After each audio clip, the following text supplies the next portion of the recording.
So we've already talked a lot about massage guns and their basic uses and how to use them properly and things like that. And now I want to kind of get more into like the rehabilitation of them, how you can implement them into your training and other things you guys can do to better recover your muscles, your joints, your ligaments, etc. Because massage guns aren't a cure-all. So I want to start taking the videos into kind of that direction to implement not only massage guns, but also talk about some other exercises you guys can do to keep up with your training and also fix any kind of injuries you might be having.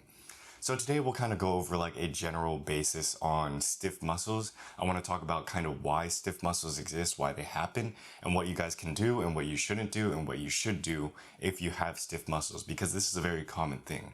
So let's go ahead and get started. First thing I want to talk about is what stiff muscles are in the first place and why they should be taken noted, what is their importance, etc. Because stiff muscles are something everyone experiences, but they're kind of that in between where they're not annoying enough for you to go out of your way to take care of them, but they still are there. So it's kind of like a pain of a small intensity of some sort of thing. But they shouldn't be neglected. They shouldn't be ignored because stiff muscles don't have to be there all the time, you know? So commonly the reason why we would have stiff muscles, or just when we wake up and we walk around, it doesn't feel like we're quite sore, but it feels like we're limited in mobility, range of motion, and it takes a little longer for us to warm up. This happens due to a myriad of reasons. The most common one I would think would generally be overworking and overtraining, overuses without proper recovery to kind of combat that overuse. So this happens often when we are training often. So if you are involved in a sports, or you have been doing continuous like resistance training for a long period of time, and generally your muscles kind of have gotten used to that workload, but you can't help but feel like you have made progress, you're stronger, but you're stiff, and you feel that kind of ache all the time. It's not soreness. So that's kind of the feeling that I'm talking about. So the first thing I would recommend would be one, to stretch. And this is kind of generally a pretty obvious one, I think, whenever you're feeling stiff muscles or you feel like kind of tight all over the place. The first thing you should go towards is general stretching. And I don't mean stretching before a workout, I mean stretching after a workout or during cool down. That's the most important time to stretch, and I feel like you can get the most benefit out of it as well. What stretching does is allows you to recover some of your range of motion while also releasing some of this tightness you have in your body. So I'll give you guys a quick example. My hip flexors are generally the area of my body that gets very stiff and very tight because I use them all the time. And it's a very common group of muscles that people use all the time. So it's something that's relatable between you guys and me that you guys can try out. I would start with some common hip flexor stretches. Usually I would recommend about 30 seconds, but to be honest, with this kind of stuff, I would recommend at least a minute or even longer. It's important to stretch because we don't stretch enough, sort of thing. So common hip flexor stretch, you go for a basic quad stretch. That's the one they teach you in like PE, where you just grab your ankle and then you pull up. I would recommend going at a level of intensity or a degree of stretch that you are able to handle. Understand that you don't have to stretch all the way to get the most benefit out of this, right? So I would hold this for about, a minute at least. And take deep breaths and try and relax your body throughout this stretch. A lot of times we are tight and we are tense, so the breathing helps a lot.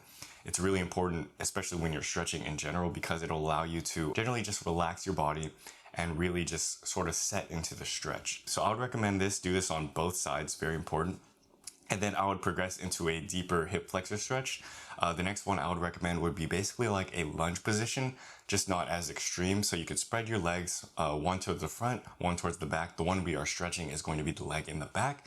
And then we can kind of drop our knee, our back knee, not all the way, but just kind of partially. And then we could set our hips forward. So we're going to lean in with our hips, and this is going to give us the hip flexor stretch. And I want you guys to go to maybe about like 80% intensity, something that is going to challenge us, but not like destroy us, because we want to hold this stretch for a long period of time. So we're not supposed to go for max intensity. I would hold this for about a minute to 2 minutes and do this on the other side. And gradually, as you do this every day, you're going to be noticing that you're going to be able to stretch farther and your stretching is going to improve. So that's something I would recommend. If you feel tightness in other areas of your body, you can do quick lookups on different stretches, but I'll also go over them in different videos as well, as those might help you guys out.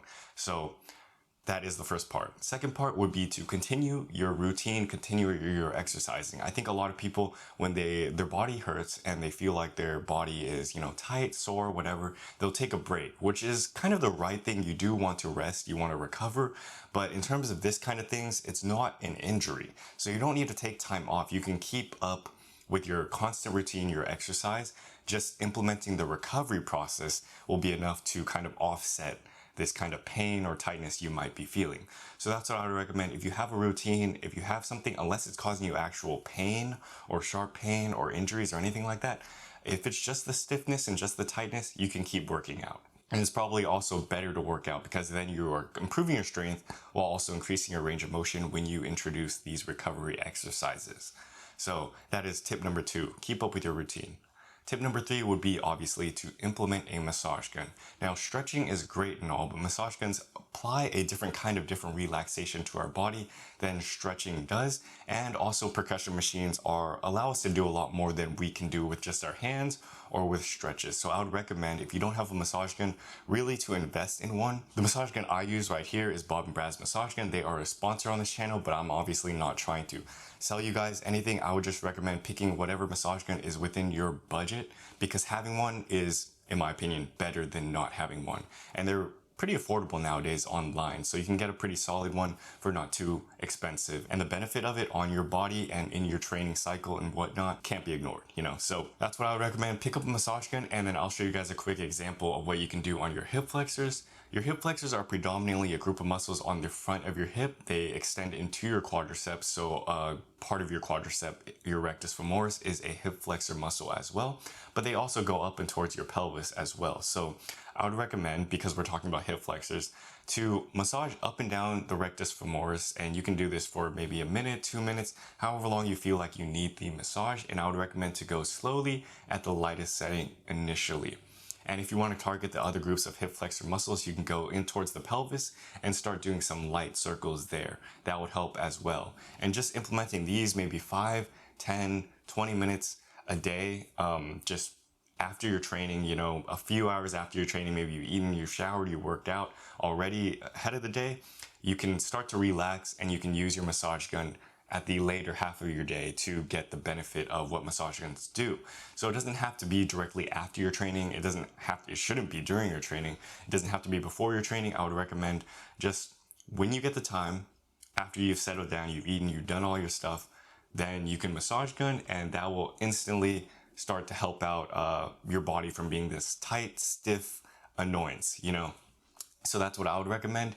Naturally, if you have the stiffness in other areas of your body, I just talked about hip flexors in this video, but you can start to target other areas of your body as well. So yeah, those are 3 things to combat stiff muscles and kind of the truth behind stiff muscles. I wouldn't ignore them. Generally, they're not dangerous, but they would come with a lack of range of motion, and they can be annoying throughout the day. It's like an annoying persistence. So don't ignore your stiff muscles. Take care of them. They are easy to manage as long as you give them time. Anyways, hopefully this video helped you guys out, gave you guys a better indication on what's going on in your body. And if you guys have any other tips on how you guys like to combat stiff muscles, please leave them down below. I'm sure a lot of other people would benefit from them as well. So as always, thank you guys for taking the time to watch this video. I will see you guys in another video. Peace.